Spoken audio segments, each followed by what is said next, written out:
бұрылыңыз.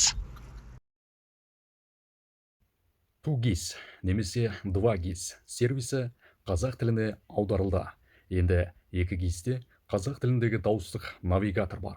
Астыңыздағы темір тұлпарыңыз ана тілімізде бағдар беріп, діттеген жеріңізге жаңылмай жетуіңізге қолғабыс етеді. 2GIS-те қазақ тіліне аударылған карталар және ұйымдарды іздеуге болады. Енді сервисте дүкендерді, дәріханаларды, қоғамдық тамақтану орындарын, мәдени мекемелерді, көрікті жерлерді және басқа да орындарды қазақша іздеуге болады. Жалпы айтқанда, 2GIS қазаққа, қазақ тіліне қызмет етеді. Ана тіліміз жасай берсін. Ол үшін бәріміз 2GIS-ке кіріп, баптаулар бөлімінде тіл таңдаудан қазақ тіліне ауыстырайық. Қазақ тілінің болашағы сіздің таңдауыңыздан басталады. Қазақ тілін таңда. Қазақ тілінің мәртебесін көтеретін Нұр Әмір ТV арнасына жазыл, қолдау жаса. Болашақ бүгіннен басталады.